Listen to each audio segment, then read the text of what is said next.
Subhanahu wa taala karena atas berkat limpahan rahmat dan karunia-Nya pada hari ini kita dapat melaksanakan kegiatan sosialisasi diseminasi modul 14 budaya positif bagi guru penggerak angkatan 8 Ibu Bara Bariklamena ST, serta berselawat kita kepada Nabi besar Muhammad SAW dengan mengucapkan Allahumma sholli ala Sayyidina Muhammad wa ala ali Sayyidina Muhammad. Yang terhormat Bapak Ibu Wakil Kepala SMK Negeri 4 Sejunjung, Bapak Ibu guru-guru hebat SMK Negeri 4 Sejunjung. Baiklah Bapak Ibu, demi mempersingkat waktu, marilah kita buka kegiatan ini dengan melafazkan basmalah. Acara selanjutnya sepatah kata dari Kepala SMK Negeri 4 Sejunjung yang akan diwakili oleh Bapak Yose Supratman. Kepada Bapak Yose, disilahkan. Assalamualaikum warahmatullahi wabarakatuh. Waalaikumsalam warahmatullahi wabarakatuh. Grogi saya karena udah jadi kepala sekolah.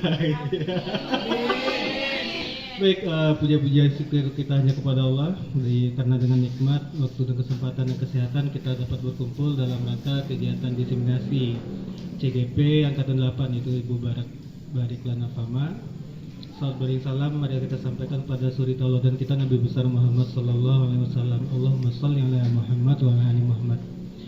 Baik, pada kesempatan ini saya mewakili Ibu yang kebetulan beliau dinas luar. Satu himbauan kami dari pihak sekolah, karena jadwal angkatan 10 di tahun ini akan ditutup terakhir tanggal 4 Juli 4 Agustus ya. Terima kasih Bu Bara 4 Agustus besok. Maka silakan Bapak Ibu ya, karena bahasa Bu Mumun yang saya sampaikan, silakan Bapak Ibu untuk menyelesaikan proses pendaftaran dan mulai dari pengisian biodata diri, pengisian fakta integritas, dan seterusnya sampai pengisian esai. Karena satu hal yang harus saya sampaikan, kita harus ikut perubahan, kalau tidak kita akan tergilas oleh perubahan itu sendiri. Selamat dan sukses buat Ibu Bara Bariklana Fama sebagai CGP. Mudah-mudahan C-nya hilang, tinggal GP-nya. Terima kasih. Assalamualaikum warahmatullahi wabarakatuh. Waalaikumsalam warahmatullahi wabarakatuh. Terima kasih atas waktunya yang telah diberikan Ibu Moderator. Terima kasih kepada Bapak Ibu semuanya yang telah hadir hari ini mengikuti diseminasi saya modul 14 tentang budaya positif. Alhamdulillah, alhamdulillahirabbil alamin. Bersyukur pada Allah karena memberikan kita kesempatan, kepada saya terutama untuk hadir hari ini, kesehatan juga kepada Bapak Ibu. Syukur alhamdulillah. Sholawat beriring salam tak lupa kita curahkan kepada Nabi besar kita, yakninya Nabi besar Muhammad Sallallahu Alaihi Wasallam. Yang berikutnya, berulang kali juga tadi sudah saya sampaikan, saya ucapan terima kasih saya karena teman-teman mau hadir di acara diseminasi saya tentang budaya positif. Untuk guru penggerak pendidikannya itu ada 3 modul. Ini selesai 1 modul bagian 4, modul 1-4 budaya positif, karena memang kami calon guru penggerak diharapkan budaya positif ini bukan hanya saya yang akan melaksanakan. Kenapa Bapak Ibu? Karena sehebat-hebatnya saya, tanpa dukungan Bapak Ibu juga tidak akan terlaksana budaya positif di sekolah kita. Karena kita semua kan istilahnya satu tubuh untuk memajukan SMK 4. Oke Bapak Ibu, sebelum memulai materi, saya ingin memperkenalkan diri. Nama saya Bara Bariklana Fama. Saya calon guru penggerak angkatan 8 Kabupaten Sijunjung yang berasal dari SMK Negeri 4 Sijunjung. Oke Bapak Ibu, menurut mungkin kita selama ini menjadi guru itu belum pernah mempelajari sebenarnya ketika dulu Ki Hajar Dewantara menginginkan sebuah pendidikan seperti apa di Indonesia, tapi kita tidak pernah mempelajarinya. Mari kita belajar bersama-sama. Nanti kalau Bapak Ibu semoga yang selanjutnya keterima juga di angkatan 10, insya Allah akan belajar tentang pemikiran Ki Hajar Dewantara. Ternyata pemikiran Ki Hajar Dewantara ini sangat bagus sekali gitu ya. Mungkin kalau sekarang kita lebih banyak melencengkan, mungkin tidak paham apa sih sebenarnya dari pemikiran Ki Hajar Dewantara ketika dia membangun sebuah pendidikan untuk negara Indonesia. Yang pertama adalah bahwa pendidikan itu menuntun kodrat yang ada pada anak-anak. Jadi tugas kita Bapak Ibu itu hanya menuntun mereka gitu ya, bukan menambah pintar, enggak. Kita menuntun Bapak Ibu, kita menuntun mereka sehingga mereka menjadi orang yang, kalau bahasa Bapak Ki Hajar Dewantara itu, selamat nanti ketika dia tidak menjadi siswa lagi. Karena kenapa? Karena di sekolah itu menjadi bekal mereka nanti untuk contoh mencari mata pencaharian dan sebagainya. Kemudian yang berikutnya, pendidikan itu seharusnya berdasarkan kodrat anak dan kodrat zaman. Tidak mungkin kita akan mengajarkan anak mungkin zaman dulu menulis terus saja gitu ya. Sekarang anak-anak kita sudah zamannya pakai HP, otomatis kita manfaatkan hal tersebut. Kita tidak bisa stagnan di satu zaman sehingga kita akan ketinggalan zaman. Akibatnya apa? Anak-anak kita juga tidak akan siap untuk zaman berikutnya kalau kita tidak mampu berubah. Kemudian yang berikutnya, berpihak pada anak. Mungkin bisa kita koreksi diri kita sendiri, ketika kita menjadi guru, pernah nggak bertanya kepada anak-anak kita, ilmu yang kita berikan bermanfaat nggak sama mereka? Mungkin kita jarang sekali bertanya kepada anak-anak kita, apa fungsinya ilmu yang kita berikan untuk kedepannya kelak. Nah itu ya, jadi maksudnya berpihak pada anak seperti itu. Untuk yang berikutnya, anak bukan tabula rasa. Jadi anak itu Bapak Ibu, mereka sudah mempunyai kodratnya masing-masing. Contoh, anak kita ada yang pandai melukis, anak kita ada yang pandai secara audio mungkin ya, atau mungkin dia bagus secara speaking di depan. Tapi kita paksakan anak yang pandai speaking di depan, dia dengan menulis itu akan susah. Ya, jadi kita memang sebagai guru harus menuntun mereka sesuai keunikannya mereka masing-masing. Berikutnya sebenarnya dasar pemikiran Ki Hajar Dewantara itu adalah budi pekerti.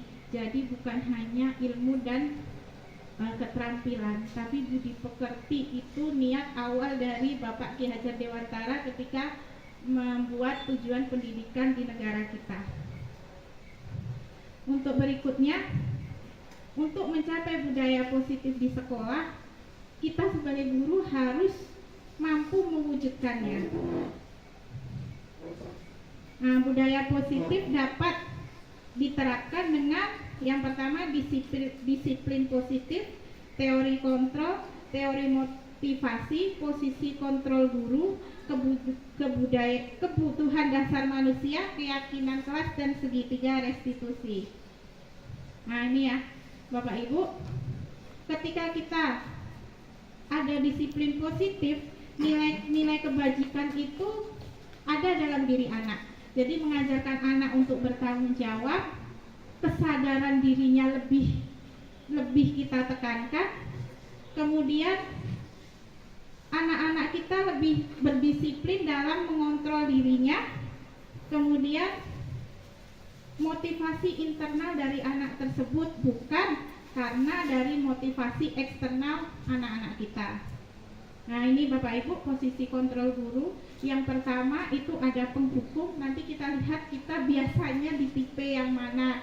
Saya setelah belajar tentang pendidikan guru penggerak ini, jadi ternyata saya di sini gitu ya. yang kedua pembuat rasa bersalah, yang berikutnya teman, yang berikutnya pemantau, yang berikutnya manajer. Nah, Bapak Ibu, kita seringnya di sebelah mana nanti saya jelaskan. Yang pertama penghukum. Nah, penghukum ini bisa menggunakan dalam hal fisik ataupun verbal. Jadi ternyata hukuman itu bukan hanya secara fisik, tapi verbal juga bisa kita lakukan. Nah, guru yang menerapkan posisi ini biasa berkata,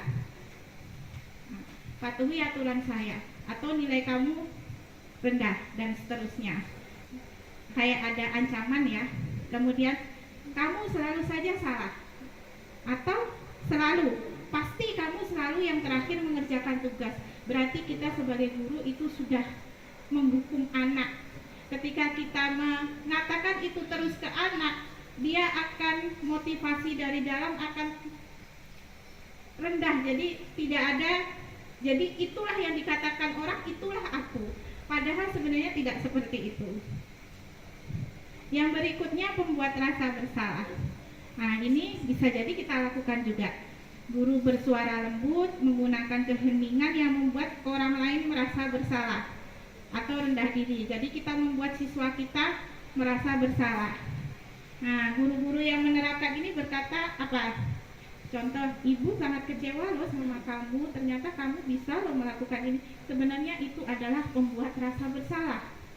Nah, berapa kali Bapak harus kasih tahu kamu? Suaranya lembut, bukan kayak seperti penghukum, enggak. Suaranya lembut. Nah, gimana coba kalau orang tua kamu tahu kamu berbuat seperti ini? Nah, ini adalah contoh-contoh guru yang pembuat rasa bersalah. Berikutnya teman. Nah, guru di posisi ini menggunakan hubungan baik, kemudian humor juga.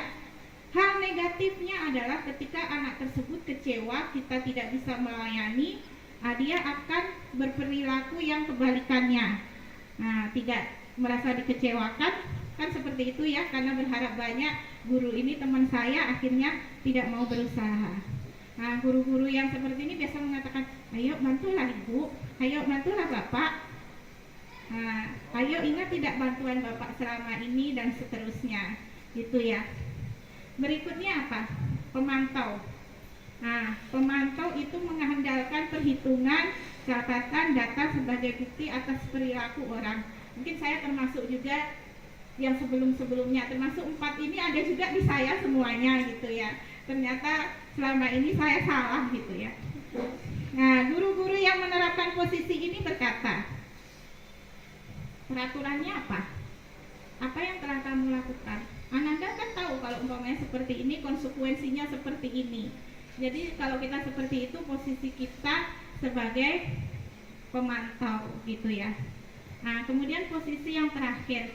Nah, inilah posisi yang diharapkan kita sebagai guru, yaitu sebagai posisi manajer. Posisi manajer adalah guru mengerjakan sesuatu bersama dengan murid, memotivasi murid untuk mempertanggungjawabkan perilakunya, serta mendukung menemukan solusi dari permasalahan yang dihadapi. Jadi bukan hanya, kalau bahasa kami istilahnya itu menang-menang. Jadi bukan hanya guru yang menang, siswa juga menang. Jadi menang-menang. Jadi siswa itu mempertanggungjawabkannya karena kesadaran diri. Nah, itu ya Bapak Ibu. Nah, ini contoh dari percakapan posisi kontrol guru menjadi manajer. Nah, jadi ditanya dulu, Ananda kan terlambat.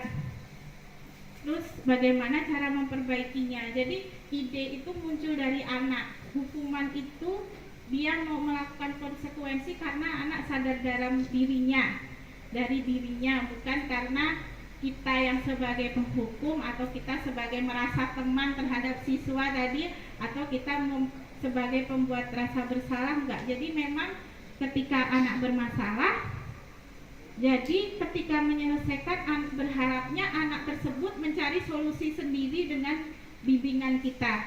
Karena seperti yang tadi pemikiran KHD, tugas kita adalah menuntun. Nah ini ya, motivasi perilaku manusia. Kita juga seperti itu Bapak Ibu. Dalam menurut Diane Gosen, itu motivasi perilaku manusia itu karena 3. Yang pertama, menghindari hukuman. Contoh, ada anak siswa kita si A karena yang piket hari Senin agak killer, hari Selasa Senin killer, Selasa nggak killer. Untuk menghindari hukuman, makanya dia yang hari Senin tidak terlambat, tapi di hari Selasa sengaja terlambat. Nah itu ya, itu untuk menghindari maksudnya hukuman. Berikutnya ada juga karena mendapatkan imbalan atau penghargaan. Jadi wah, nanti aku dapat juara, aku dapat itu, dapat ini. Nah itu ya. Berikutnya karena untuk menjadi orang yang mereka inginkan dan menghargai diri sendiri. Jadi ketika anak tidak terlambat sekolah bukan karena hukuman atau imbalan, tapi karena anak tersebut ingin menghargai dirinya, dia ingin menjadi pribadi yang lebih baik. Itulah yang diharapkan dari budaya positif ini. Ya. Nah, yang 2 ini kan motivasi dari eksternal. Berbeda ketika mereka menghargai diri sendiri. Ketika mereka ingin menjadi perilaku yang lebih baik, berarti mereka ada dalam dirinya sendiri. Nah ini ya Bapak Ibu, ketika sudah motivasi dari dalam, hindari hukuman ataupun pemberian penghargaan.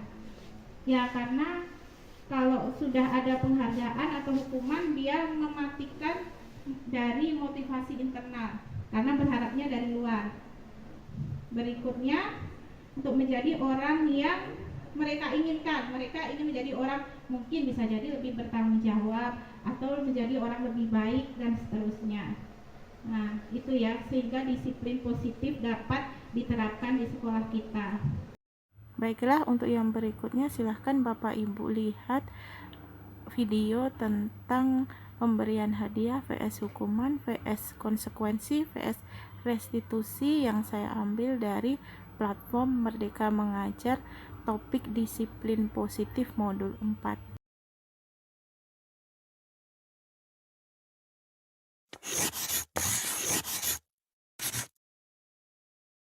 Salam dan bahagia Ibu dan Bapak Guru. Selamat berjumpa kembali. Kali ini kita sampai di modul hukuman versus konsekuensi versus restitusi. Kita akan belajar mengenai konsep hadiah dalam praktik pendisiplinan murid. Apakah Ibu Bapak Guru suka memberikan hadiah kepada murid? Terkadang kita merasa cara ini efektif dalam memotivasi murid untuk disiplin. Kita pun terus mengulangi sistem pemberian hadiah ini. Sebenarnya bagaimana ya dampak pemberian hadiah ini kepada murid dalam upaya praktik pendisiplinan?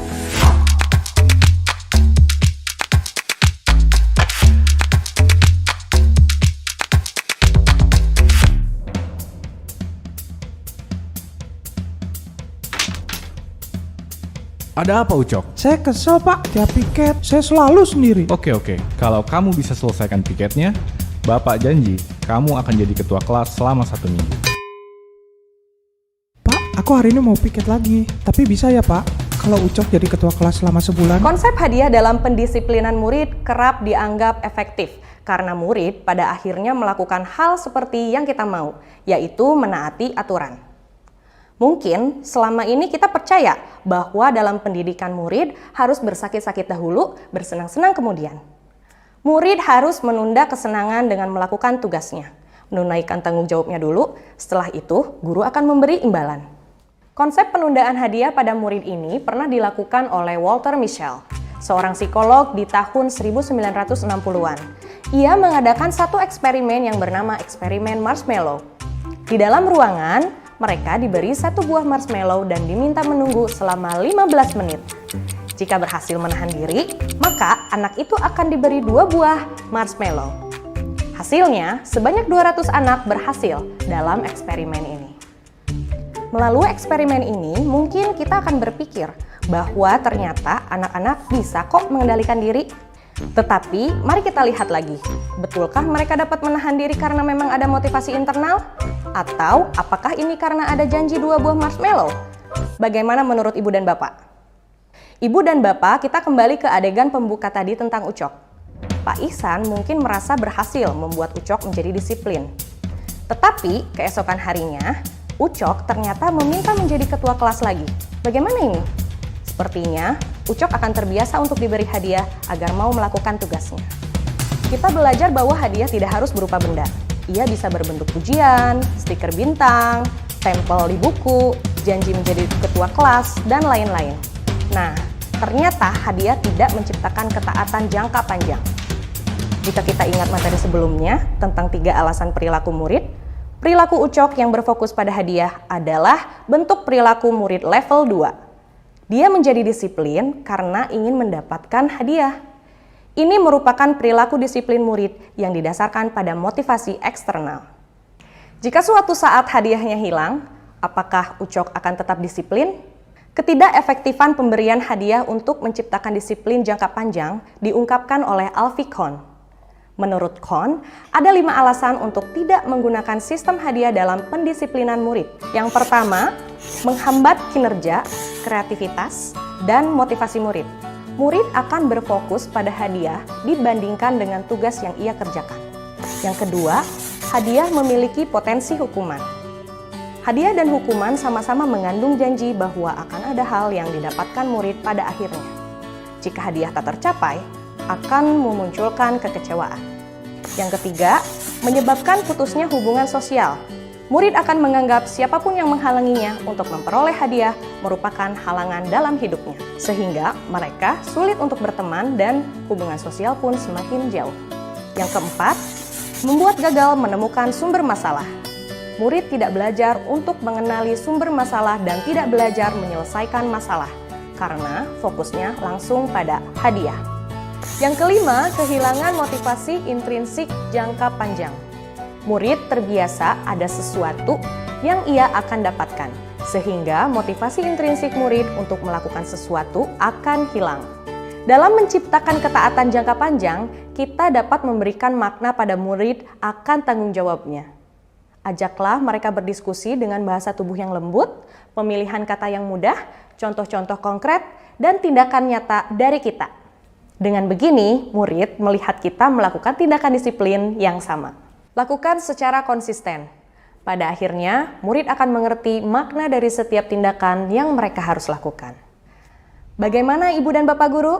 Apakah sudah siap untuk mempraktikkan disiplin jangka panjang? Ibu dan Bapak Guru sekalian, sekian materi kali ini.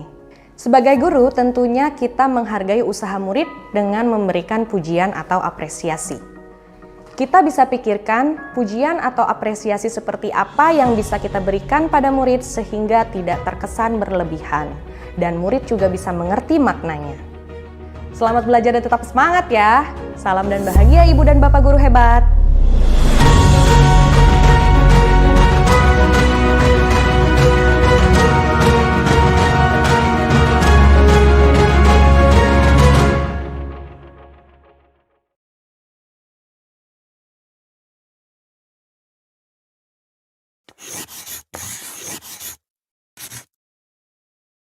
Salam dan bahagia Ibu dan Bapak Guru, selamat berjumpa kembali. Kita masih di serial modul hukuman versus konsekuensi versus restitusi. Kali ini kita akan belajar mengenai konsep hukuman dalam penerapan disiplin positif di sekolah.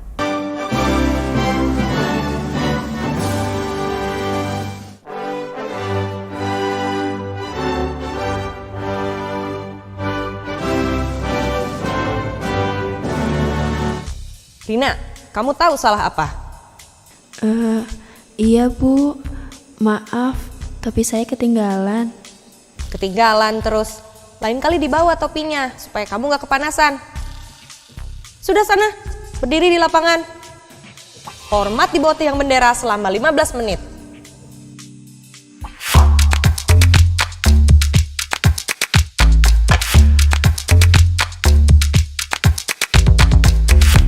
Ibu dan Bapak Guru, apakah familiar dengan cerita pembuka tadi? Dalam proses pendidikan, sekolah yang kita pernah alami, kita mungkin pernah mendapatkan hukuman seperti yang dialami Rina. Saat Ibu dan Bapak mendapatkan hukuman, apa yang paling diingat? Hukumannya, kesalahannya, pesan dari hukumannya, atau yang lain? Kita mengerti, maksud Bu Sinta adalah ingin membuat Rina menjadi murid yang mematuhi peraturan sekolah. Tetapi, kira-kira pesan apa yang Rina dapat setelah selesai menjalani hukumannya? Pada materi sebelumnya, kita mempelajari bahwa motivasi yang diciptakan oleh hadiah atau pujian tidak akan menumbuhkan kesadaran diri murid. Bagaimana dengan cara Bu Sinta yang memberikan hukuman? Apakah hal tersebut bisa menumbuhkan kesadaran diri Rina untuk menjadi disiplin? Mari kita evaluasi bersama.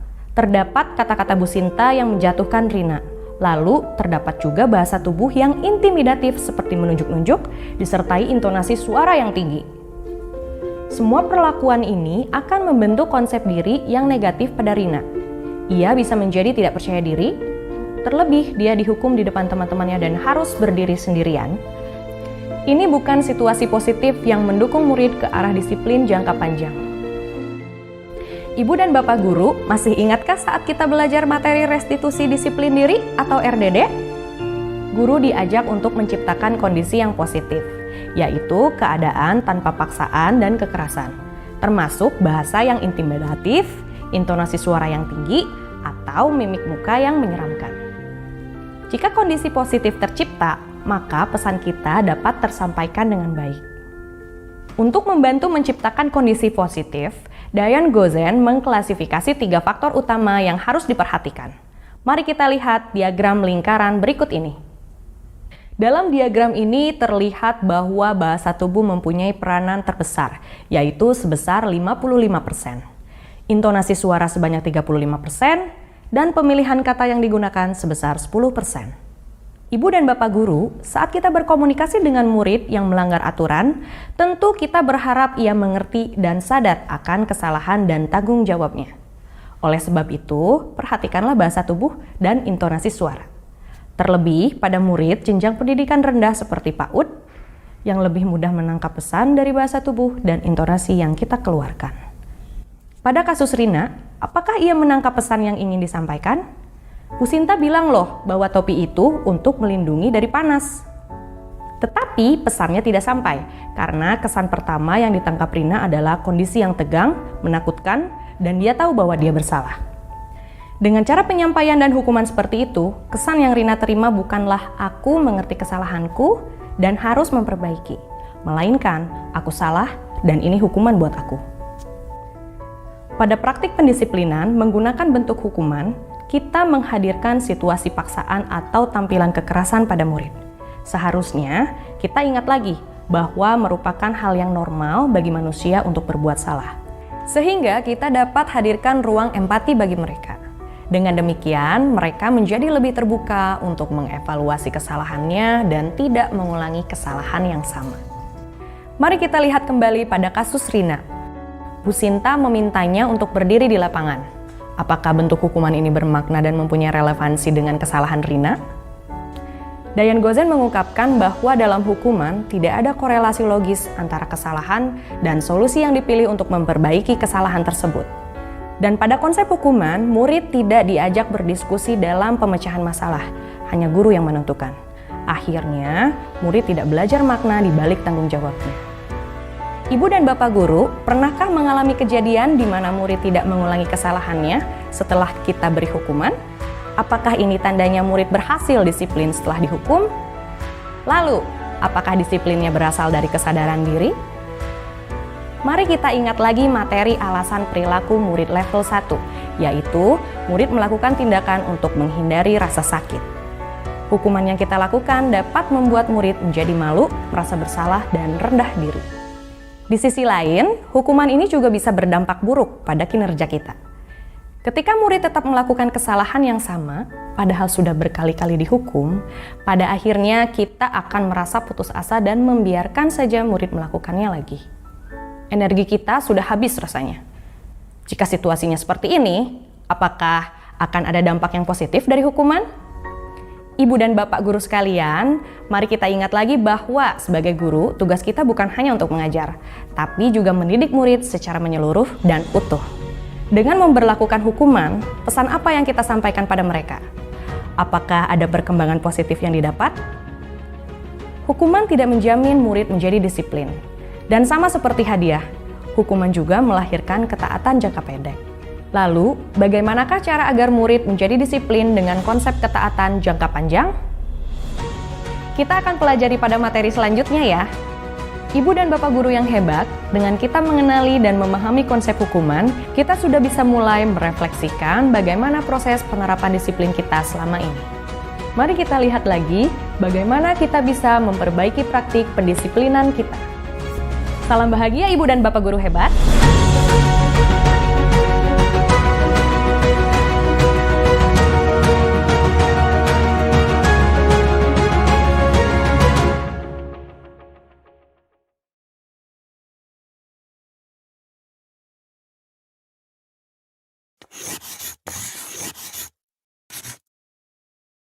Salam bahagia Ibu dan Bapak guru. Selamat datang kembali di modul hukuman versus konsekuensi versus restitusi.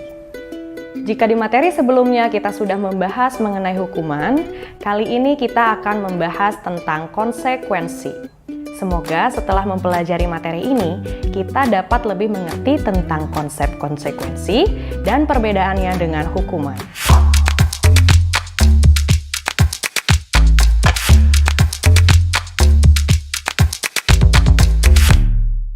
Pada saat kita sekolah dahulu, pernahkah ibu dan bapak guru mendapat konsekuensi?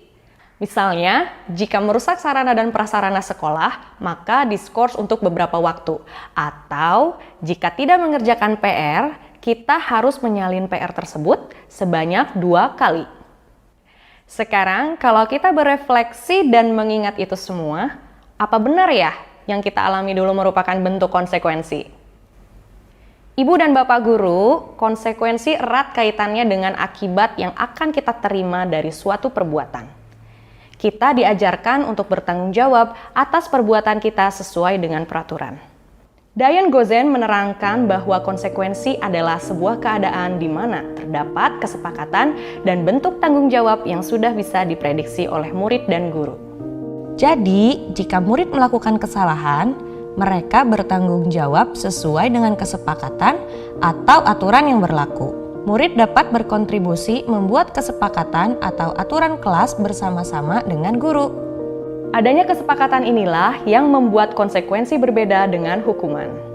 Saat terjadi kesalahan, murid dan guru bisa memprediksi dan melakukan sanksinya sesuai aturan. Ini berbeda dengan hukuman yang sanksinya tidak bisa diprediksi, karena gurunya lah yang menentukan. Bagaimana dengan relevansi antara bentuk sanksi dan kesalahannya? Kita sudah belajar bahwa pada hukuman tidak ada korelasi logis antara kesalahan dan solusi. Bagaimana dengan konsekuensi?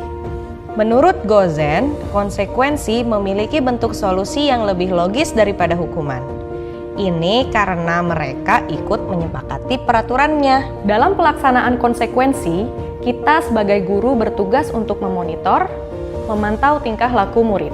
Jadi, posisi guru adalah mengontrol dan mengingatkan murid tentang kesepakatan di awal.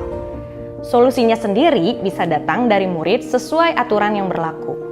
Ini berbeda dengan pola hukuman, di mana posisi guru sebagai penghukum dan pembuat rasa bersalah. Sampai di sini, sepertinya kita sudah dapat melihat perbedaan konsep konsekuensi dan hukuman.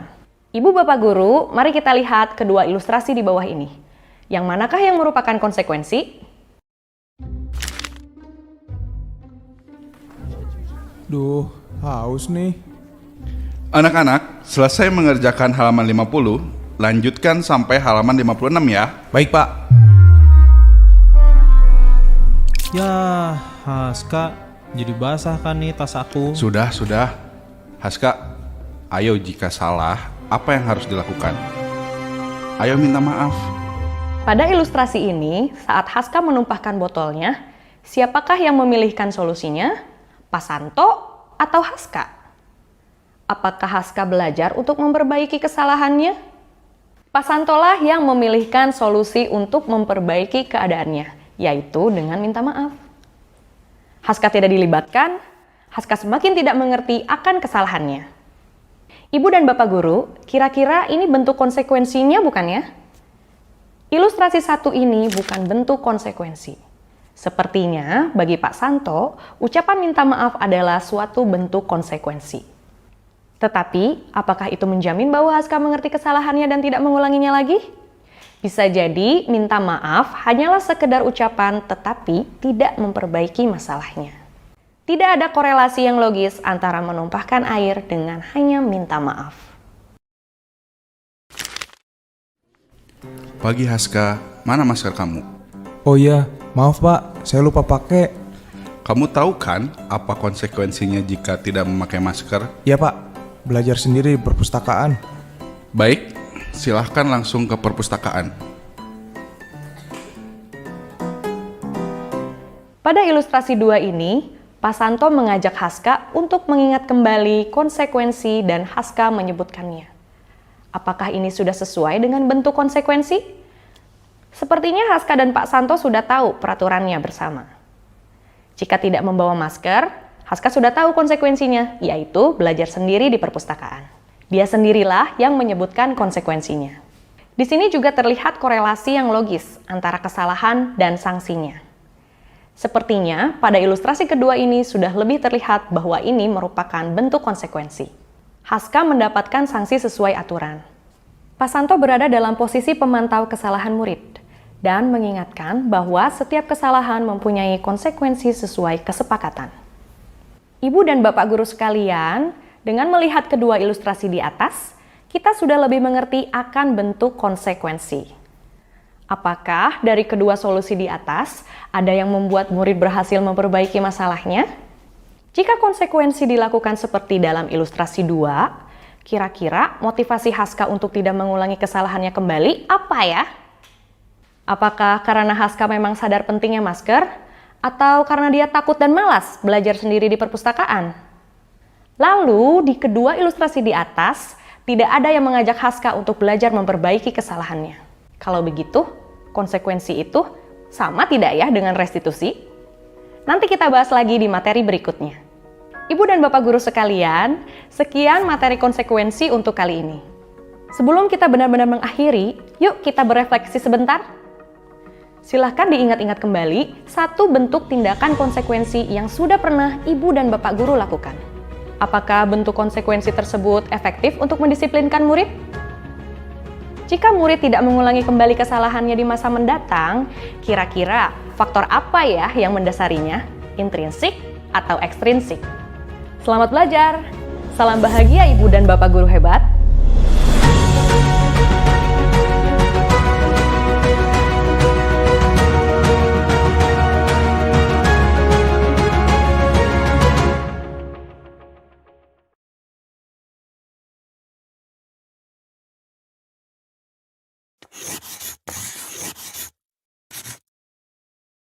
Salam dan bahagia Ibu dan Bapak guru.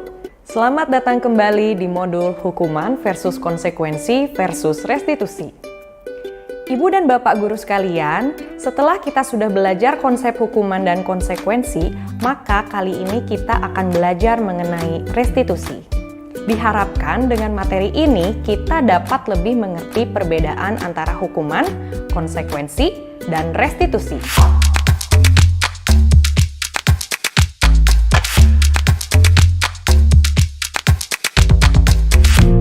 Kamu tidak boleh main di luar ya, karena kamu coret-coret sembarangan di tembok. Tadi pagi aku terlambat 20 menit, maka aku harus tunggu 20 menit lagi untuk pulang. Maaf ya, ini aku ganti kertas yang baru. Mari kita bermain dulu yuk. Tadi sudah diperlihatkan 3 kasus. Silahkan Ibu dan Bapak guru pilih ya. Kasus mana yang merupakan konsekuensi, hukuman, dan restitusi. Kalau mau menyiapkan pensil dan kertas juga boleh, dicatat ya. Bagaimana Ibu dan Bapak guru? Apakah sudah ditentukan? Jawabannya disimpan dulu ya. Sebelum belajar restitusi, ada baiknya kita mengingat kembali alasan dibalik tindakan manusia agar memudahkan kita untuk melakukan proses restitusi. Pernahkah terpikir oleh Ibu dan Bapak guru jika ada murid melakukan pelanggaran di sekolah tanpa kita menghakimi dulu nih, kira-kira kenapa ya mereka melakukan hal tersebut? Pada modul restitusi yang lalu, kita sudah belajar mengenai 5 kebutuhan dasar manusia yang diungkapkan oleh Dr. William Glasser. Apakah Ibu dan Bapak Guru ingat? Ada kebutuhan dasar bertahan hidup, cinta dan kasih sayang, penguasaan, kebebasan, dan kesenangan. Setiap tindakan yang kita lakukan merupakan upaya kita untuk memenuhi salah satu kebutuhan dasar yang tadi disebutkan. Dalam upaya tersebut, kita menggunakan berbagai cara. Bisa dengan cara yang positif, bisa juga cara yang negatif, seperti melanggar peraturan. Dengan kata lain, manusia dapat melakukan kesalahan agar bisa memenuhi kebutuhan dasarnya. Hal ini juga bisa terjadi pada murid kita. Yuk kita coba untuk lebih mengerti lagi. Sebenarnya, kebutuhan dasar apa sih yang mereka ingin penuhi?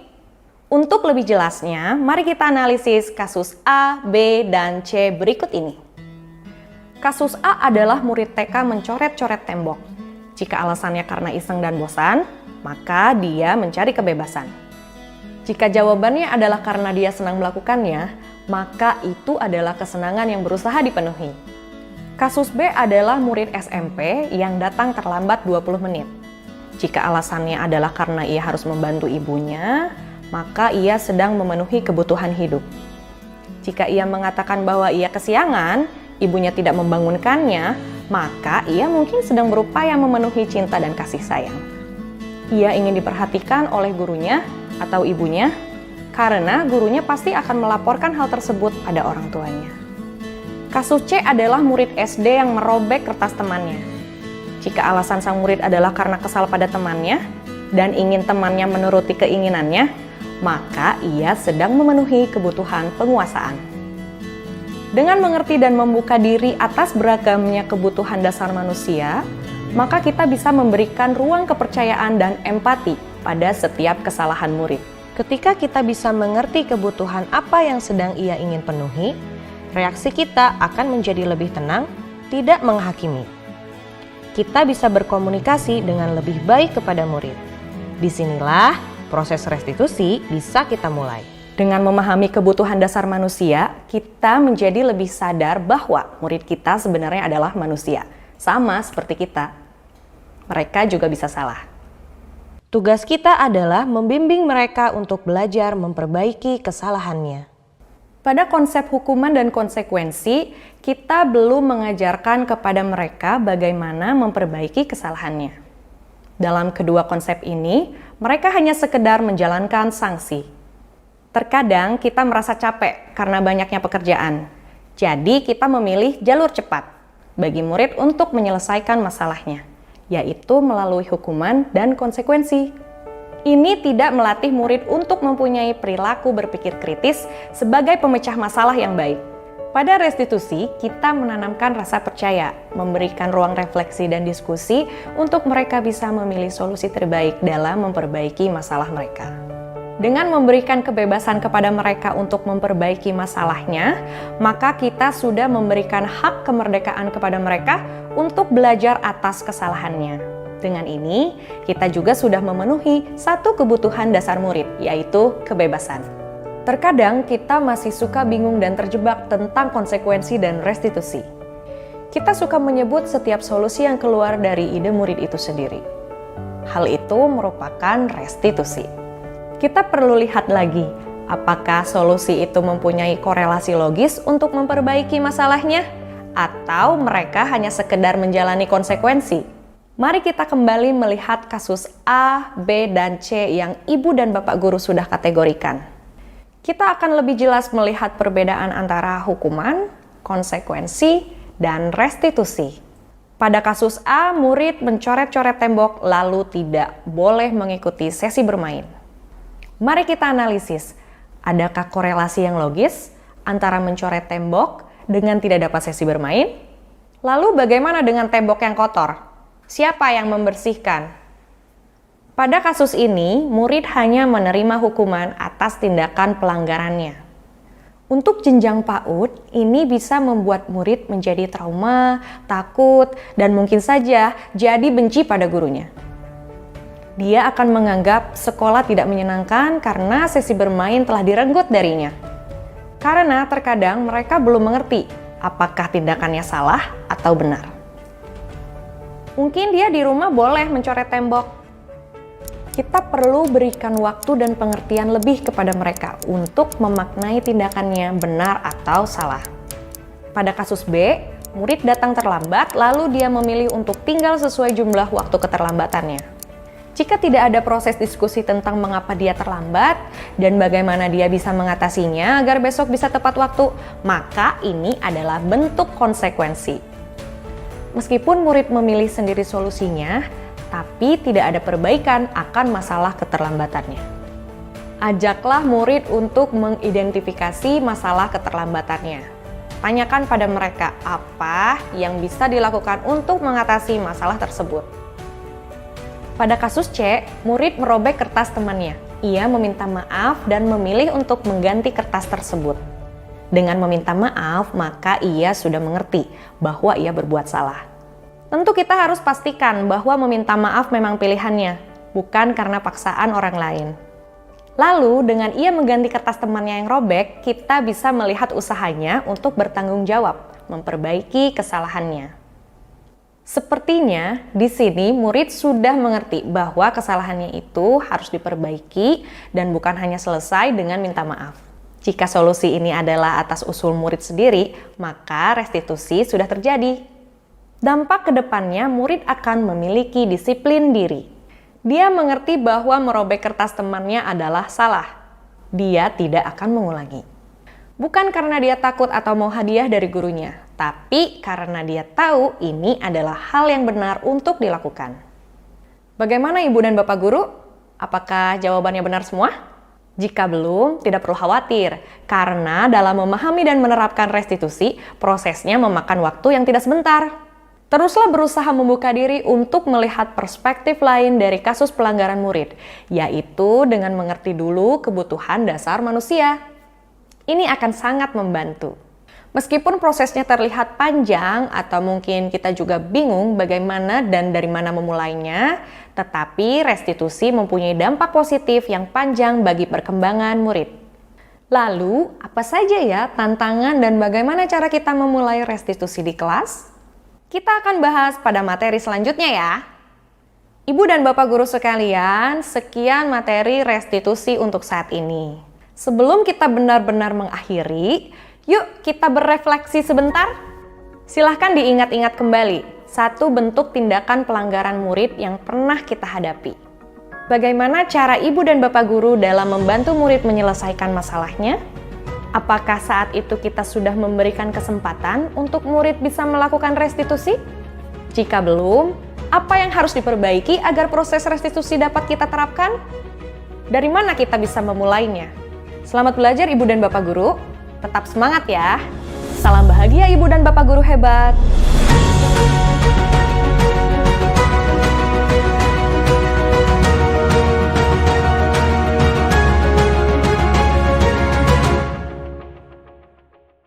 Kita sebagai guru juga harus sadar bahwa setiap kita manusia itu mempunyai kebutuhan dasar. Menurut William Gesser itu ada 5 kebutuhan manusia. Yang pertama bertahan hidup, rumah, makanan, kesehatan. Nah itu ya. Contohnya apa yang terjadi di sekolah? Anak meminta bekal kepada temannya karena dia lapar. Itu berarti kebutuhan anak tersebut untuk bertahan hidup.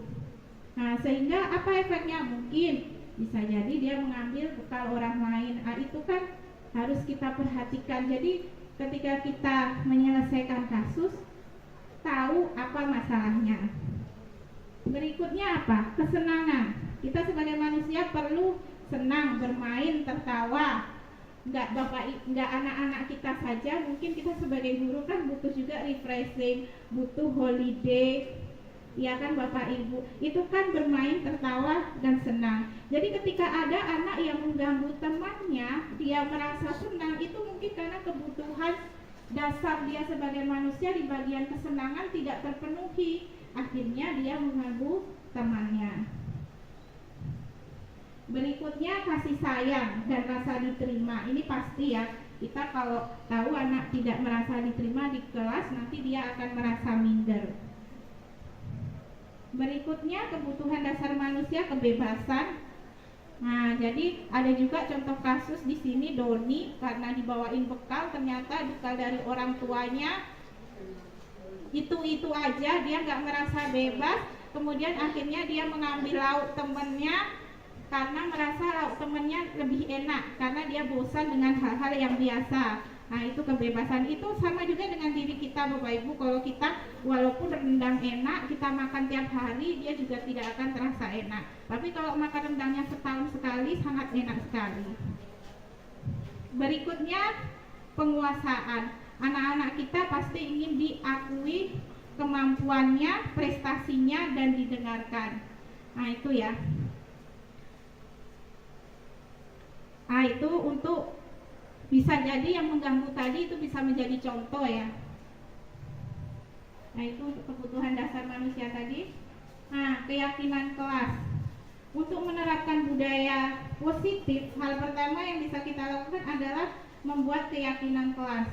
Kesepakatan antara guru dan murid membuat keyakinan kelas. Jadi contoh bisa kita terapkan di kelas sebelum PBM. Apa sih yang mau kita sampaikan kepada anak-anak? Apa sih peraturannya? Jadi peraturan dibuat bersama. Jadi istilahnya kalau kami bilang itu win-to-win, menang dan menang. Jadi anak paham, kita juga paham. Kenapa kita menuntut anak tidak terlambat? Jadi maunya bahasa tidak terlambat itu bukan keluar dari mulut kita, tetapi dari mulut siswa di kelas kita. Nah, itu ya. Nah, enaknya memang pernyataannya mudah diingat, contoh tadi ya, tepat waktu dan sebagainya. Berikutnya, dari peraturan yang kelas kita sepakati bersama sehingga menjadi keyakinan kelas. Kemudian ada lingkungan positif dari setiap kelasnya, akhirnya tercipta budaya positif.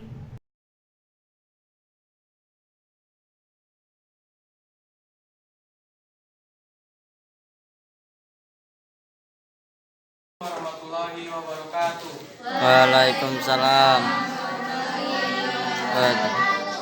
Setelah kita berdiskusi, saya akan membacakan hasil dari kesempatan kelas kita 10 KL selama PBM. 1. Kita harus saling menghargai. 2. 3S.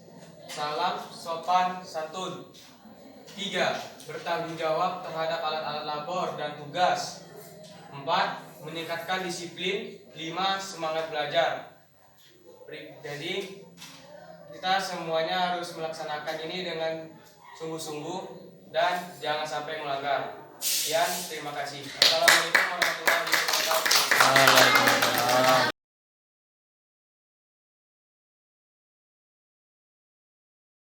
Kesepakatan atau keyakinan kelas 10 busana. 1. Menjaga sopan santun. 2. Meningkatkan kedisiplinan.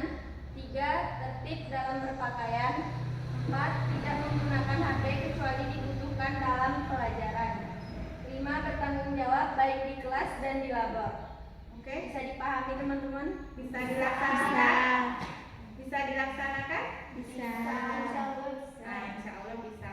Oke, terima kasih. Ini akan kita berlakukan selama 1 tahun ke depan ya, belajar sama kita. Namanya segitiga restitusi. Jadi segitiga restitusi ini adalah langkah-langkah untuk jika terjadi kasus terhadap anak kita. Yang pertama, menstabilkan identitas. Untuk membuat anak yang merasa gagal karena berbuat salah menjadi positif terhadap dirinya sendiri. Kemudian langkah kedua, validasi kebutuhan. Membantu murid mengenali kebutuhan dasar manusia apa yang tidak dipenuhinya. Tadi kan ada 5 kebutuhan dasar manusia. Berikutnya, menanyakan keyakinan. Anak melihat kesalahannya dihubungkan dengan norma sosial dan nilai-nilai yang mendasari manusia berinteraksi dengan orang lain. Nah, ini contoh segitiga restitusi. Jadi ada anak bertengkar dengan temannya karena difitnah mencuri penggaris. Nah, pada tahap ini yang pertama tadi segitiga restitusi, stabilkan dulu identitasnya. Ya, jadi kan suruh anak bercerita dulu. Kenapa dia bertengkar? Kenapa dia merasa tidak enak ketika difitnah mencuri penggaris. Nah, murid mengungkapkan nanti kan pinjam doang dan seterusnya. Kemudian sebagai guru kita juga memberi penguatan. Jadi itu menjadi hal yang positif.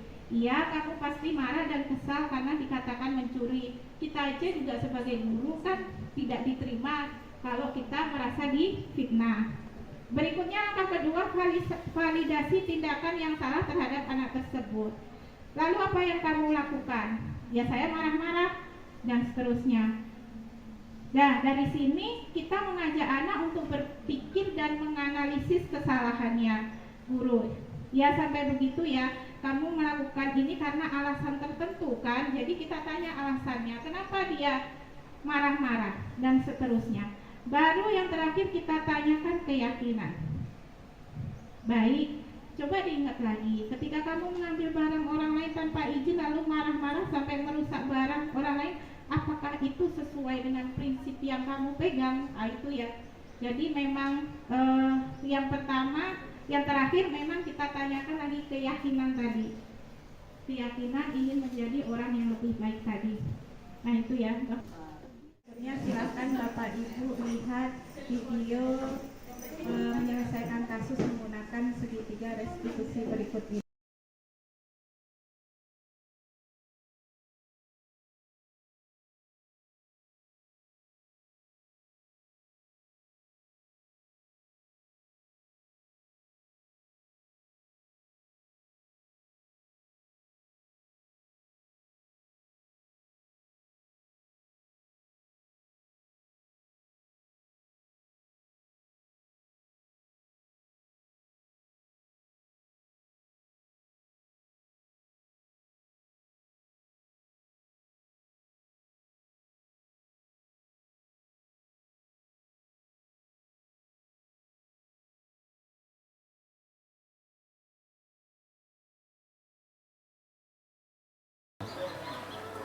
Assalamualaikum Ibu. Waalaikumsalam. Silakan masuk Alexa. Silakan duduk Alexa. Selamat pagi Alexa. Selamat pagi Bu. Kira-kira Alexa Ibu panggil ke sini apakah tahu alasannya? Kemungkinan masalah tugas ya Bu. Ya itulah, Ibu melihat Alexa di presensi kemarin ada, tapi tugas tidak mengumpulkan. Benarkah? Iya Bu, saya masuk cuma belum ngerjain tugas. Alexa, semua orang pasti melakukan kesalahan, termasuk juga Ibu sebagai guru. Tetapi setiap tindakan yang kita lakukan tentu ada alasannya. Nah, sekarang Ibu bertanya, kira-kira kenapa Alexa kemarin tidak mengumpulkan tugas? Saya capek Bu dan juga ngantuk karena semalaman tuh saya scroll TikTok sampai jam 12 malam. Akhirnya pas jam pelajaran ketiduran nih Bu. Kamu masih ingat tentang keyakinan kelas kita? Masih Bu. Nah, kalau kamu masih ingat, kira-kira keyakinan kelas yang mana yang belum Alexa lakukan? Mengikuti pembelajaran yang semangat Bu. Oke, berarti Alexa sudah tahu kesalahannya. Sekarang kira-kira kalau sudah tahu kesalahannya, apa yang akan dilakukan Alexa? Ya Bu, pertama saya minta maaf karena saya telah meninggalkan pelajaran Ibu, kurang fokus dalam pembelajaran, dan saya akan berjanji untuk lebih bersungguh-sungguh lagi dalam belajar di pembelajaran Ibu dengan murid. Terus kemudian tugas Alexa, kapan bisa Alexa kumpulkan? Kalau bisa minggu depan saya kumpulkan Bu. Ibu tunggu ya niat baik dari Alexa untuk menjadi orang yang lebih baik. Paham Alexa? Paham Bu, iya terima kasih Bu. Ya, makasih Alexa, jangan diulangi lagi ya. Bu, maaf ya Bu. Ya, nggak apa-apa, silakan sekarang kembali ke kelas. Ya, kasih Bu. Saya senang dengan pembinaan yang telah dilakukan oleh Ibu Bara Barikmana karena saya dapat mengungkapkan yang ada di pikiran saya dengan jujur. Ibu juga tidak menyudutkan saya. Ibu juga mengarahkan untuk saya dapat mengetahui kesalahan saya dan mempertanggungjawabkannya. Saya juga termotivasi untuk tidak melakukan kesalahan tersebut. Saya juga menjadi Dengan ini saya merasa menjadi pribadi yang lebih bertanggung jawab lagi. Terima kasih Ibu Bara Bariklana.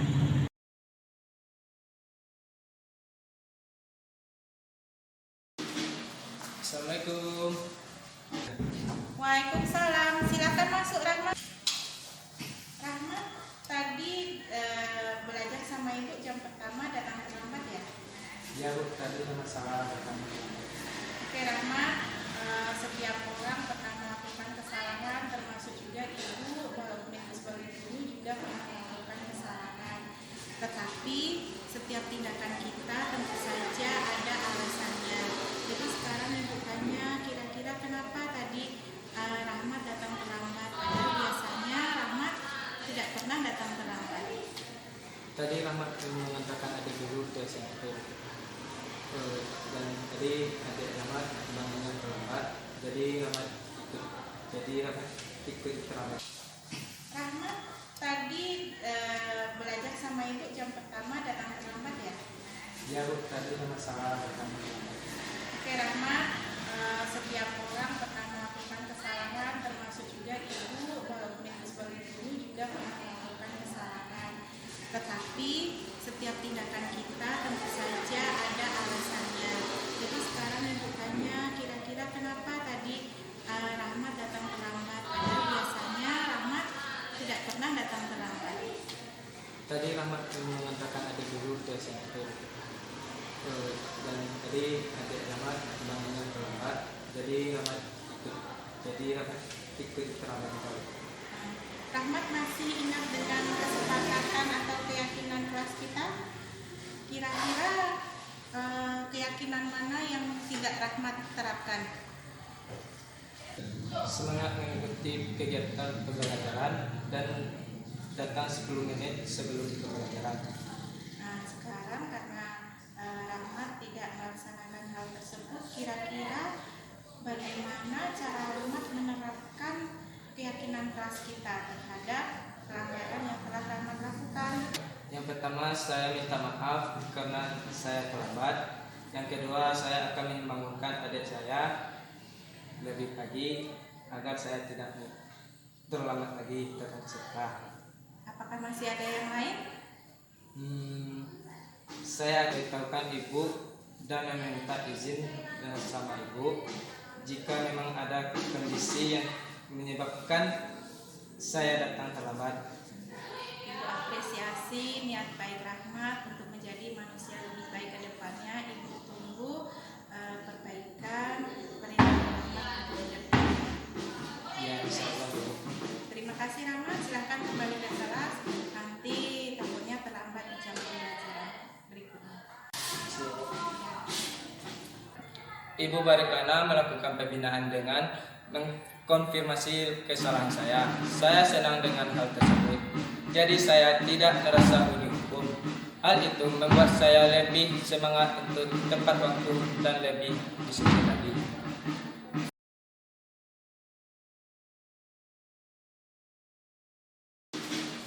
Assalamualaikum. Waalaikumsalam. Silakan masuk Rahmat. Rahmat, tadi belajar sama Ibu jam pertama datang terlambat ya? Ya Bu, tadi ada masalah datang. Oke Rahmat, setiap orang pernah melakukan kesalahan, termasuk juga Ibu, walaupun Ibu sebagai guru juga pernah melakukan kesalahan. Tetapi setiap tindakan kita tentu saja ada alasannya. Jadi sekarang Ibu tanya, kira-kira kenapa tadi Rahmat datang terlambat? Padahal biasanya Rahmat tidak pernah datang terlambat. Tadi Rahmat mengantarkan adik guru ke SMP. Dan tadi adik Rahmat bangunnya terlambat. Jadi Rahmat ikut terlambat. Rahmat, tadi belajar sama Ibu jam pertama datang terlambat ya? Ya Bu, tadi ada masalah datang. Oke Rahmat, setiap orang pernah melakukan kesalahan, termasuk juga Ibu, walaupun Ibu sebagai guru juga pernah melakukan kesalahan. Tetapi setiap tindakan kita tentu saja ada alasannya. Jadi sekarang Ibu tanya, kira-kira kenapa tadi Rahmat datang terlambat? Padahal biasanya Rahmat tidak pernah datang terlambat. Tadi Rahmat mengantarkan adik guru ke SMP. bangunnya terlambat, jadi Rahmat ikut terlambat kembali. Rahmat masih ingat dengan kesepakatan atau keyakinan kelas kita? Kira-kira keyakinan mana yang tidak Rahmat terapkan? Semangat mengikuti kegiatan pembelajaran dan datang 10 menit sebelum pembelajaran.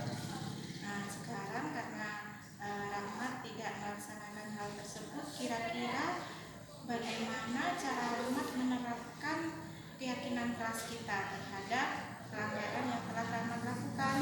Yang pertama, saya minta maaf karena saya terlambat. Yang kedua, saya akan membangunkan adik saya lebih pagi agar saya tidak terlambat lagi datang sekolah. Apakah masih ada yang lain? Saya beritahukan ibu dan meminta izin sama ibu jika memang ada kondisi yang menyebabkan saya datang terlambat. Ibu apresiasi niat baik Rahmat untuk menjadi manusia lebih baik ke depannya. Ibu tunggu perbaikan perilaku Rahmat ke depan. Ya, insyaallah. Terima kasih Rahmat, silahkan kembali ke kelas. Nanti takutnya terlambat di jam pembelajaran berikutnya. Ibu Bariklana melakukan pembinaan dengan mengkonfirmasi kesalahan saya. Saya senang dengan hal tersebut. Jadi saya tidak merasa dihukum. Hal itu membuat saya lebih semangat untuk tepat waktu dan lebih disiplin lagi. Terima kasih.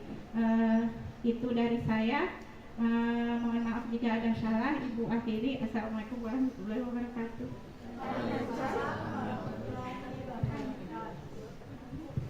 Terima kasih oleh Ibu Bara Bariklana tadi membuka pemikiran kita bagaimana sebaiknya kita mendidik anak-anak kita untuk selanjutnya.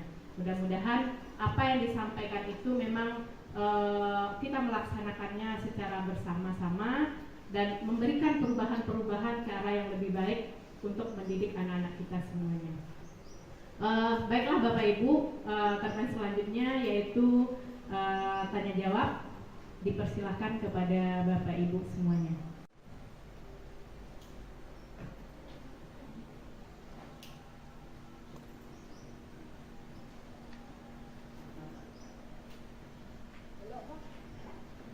Di sini kan kita melihat bahwasannya terkait dengan materi Ibu Bara ini terkait dengan budaya positif, bahwasannya filosofi yang dari dewasa itu salah satunya, salah dua maksudnya, itu adalah berpihak pada anak dan untuk membuat pemilih ngerti.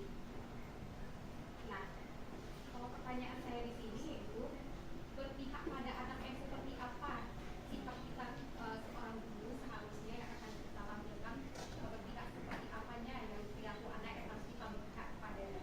Kemudian yang menjadi pertanyaan saya satu lagi, kan kita melihat baru-baru ini ada video viral kan yang ada kasus yang terjadi di Kabupaten Suatu Kota, Kabupaten Timur. Itu ada video yang beredar bahwasanya ada anak yang berkata kotor kepada gurunya. Nah, apakah kaitannya dengan berpihak pada anak itu terkait dengan kasus tersebut? Apakah kita bisa juga nanti menerapkan filosofi yang seperti itu? Kemudian bagaimana dengan pendidikan yang juga seperti itu? Bagaimana menurut Ibu? Ya, terima kasih kepada Bu Mimi. Selanjutnya Bapak Ibu. Saya sedikit ingin bertanya kepada Ibu Bara, jadi mengenai budaya positif ini. Jadi apa yang Ibu sampaikan tadi sebetulnya entah mungkin memang saya belum belajar juga sampai di sana gitu. Jadi kayak memang seperti ini. Saya tergolongnya guru yang seperti apa gitu. Terkadang kita kan ada juga yang menjadi guru penghukum gitu kan, yang menghilangkan motivasi gitu. Nah, jadi tadi kan Ibu ada menyebutkan mengenai 5 kebutuhan dasar manusia gitu. Mulai dari kebutuhan fisiologis, keamanan, cinta, harga diri, dan aktualisasi diri. Nah, saya ingin bertanya bagaimana pendapat Ibu. Jadi kalau kita sebagai guru, tentu bagaimana caranya kita untuk memenuhi 5 kebutuhan dasar terhadap siswa kita yang banyak gitu. Sedangkan kita sebagai guru bertemu atau berinteraksi dengan siswa kita itu kan tidak sepenuh hari gitu, kita hanya berinteraksi di saat di sekolah gitu. Jadi apakah kita sebagai guru memang harus untuk memenuhi atau menerapkan ini kepada semua peserta didik kita, memberikan 5 kebutuhan dasar ini, atau kan di sini juga ada peran keluarga, peran orang tua seperti itu. Karena jika saya pikir kalau hanya dengan guru dan siswa saja sepertinya kita tidak bisa memenuhi semua aspek gitu, karena pendidikan dasar dari seorang siswa pasti adalah keluarganya gitu. Jadi jika keluarganya saja tidak begitu peduli dengan bagaimana perkembangan anaknya, bagaimana dengan kita sebagai guru. Terima kasih. Ya, terima kasih. Selanjutnya Bapak Ibu, untuk termen pertama ini kita buka 3 penanya. Terima kasih sebelumnya atas penjelasan materinya. Yang saya tanyakan itu ini aja ambil foto yang akan cek dokumentasi sedang ini.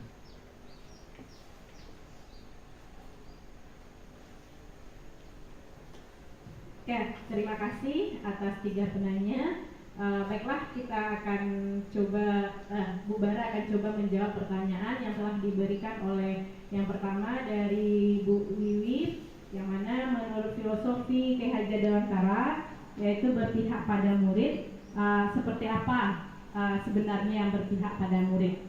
Ya, dilanjutkan dengan kejadian di 50 kota ya Bu Wiwi, yaitu video viral.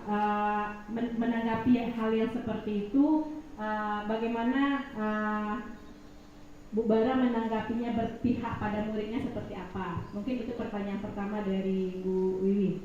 Sebagai guru itu harus memiliki 5 kebutuhan dasar tersebut, karena kalau kita lihat juga bahwasanya anak-anak kita juga ada dukungan, baik itu keluarga maupun masyarakat nantinya.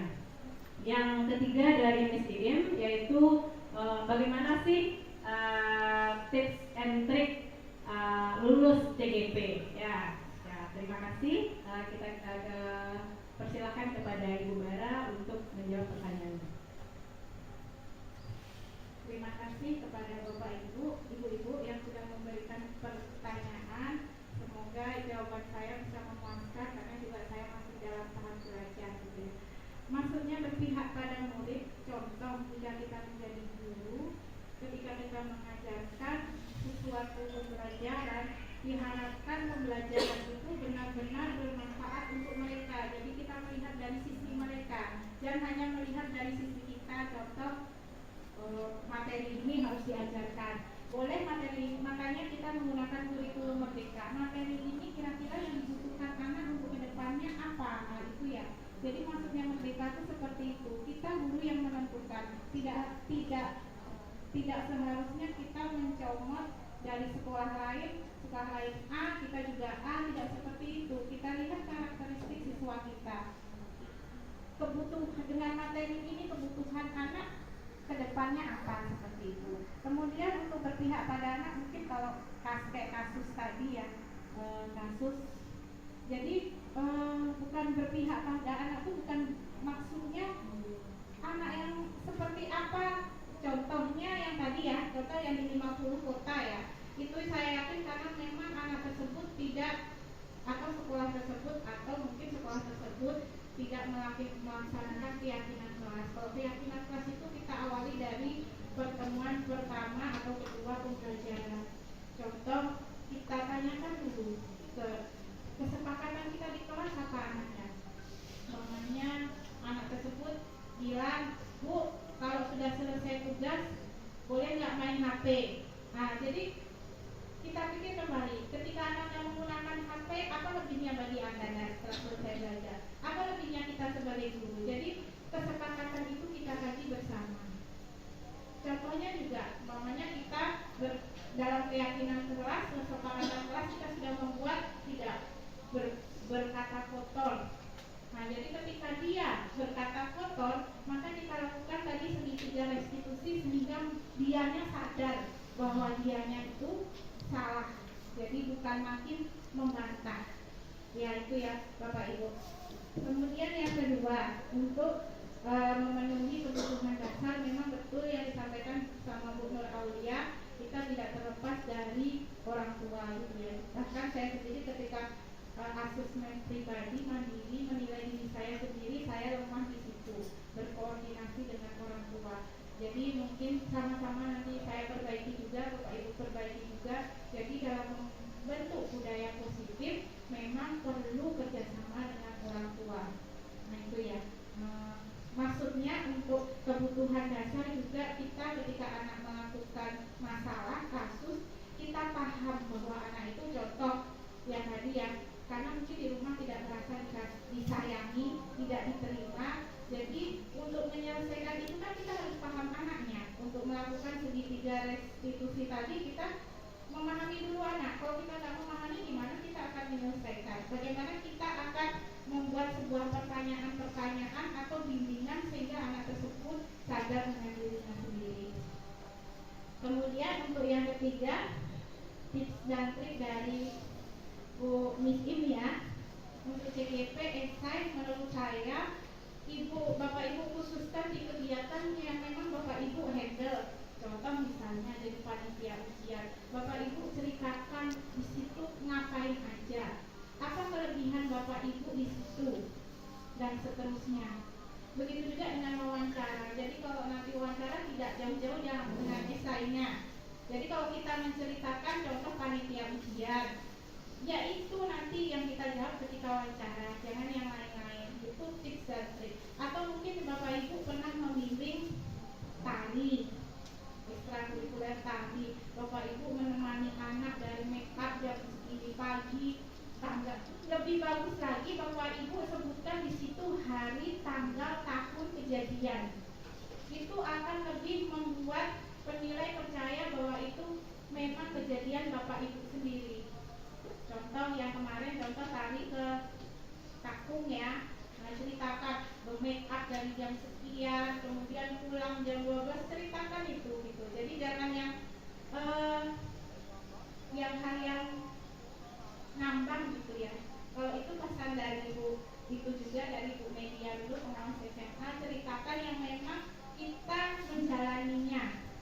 Ya, boleh ditambahkan kata-kata pemanis sedikit boleh, tapi memang ketika kegiatan itu kita handle. Banyak ya, saya kira Bapak Ibu di SMK 4 ini kan banyak kegiatan, bisa jadi Pak Andika di Randai dan seterusnya. Saya kira Bapak Ibu punya kelebihan sendiri-sendiri, silakan diceritakan.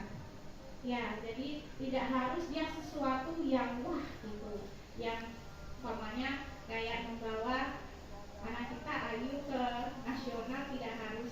Jadi memang apa yang sudah Bapak Ibu lakukan untuk membangun sekolahnya, intinya itu sih. Nah itu, jadi memang kejadiannya kemudian Bapak Ibu kalau nggak diterima sekarang, 5 tahun besok, umpamanya kan sudah nambah tuh pelatihannya, tambahkan lagi. Jadi terkesan memang Bapak Ibu ketika mengembangkan diri tidak berhenti di situ. Ya, karena kan saya dulu 2000 angkatan 6 ikut, angkatan 8 saya tambah. Contoh bimteknya kan sudah bertambah lagi, tambahkan lagi. Jadi menuliskan bimtek itu juga Bapak Ibu tempat, tanggal, berapa jam, sebutkan aja semuanya sedetail-detailnya. Nah itu, mungkin itu tips dan triknya dari saya. Mohon maaf jika salah. Saya akhiri. Assalamualaikum warahmatullahi wabarakatuh. Terima kasih kepada Bapak Ibu semuanya. Mungkin untuk diseminasi kita pada hari ini kita cukupkan demikian karena waktu yang membatasi. Kita dan sudah menunjukkan jam 11.33 karena kita akan bagi yang laki-laki akan melaksanakan ibadah sholat Jumat. Bapak Ibu semuanya, mari kita berikan aplaus yang meriah untuk Ibu Bapak. Terima kasih atas segala perhatian, mohon maaf atas segala kekurangan. Marilah kita akhiri dengan melafazkan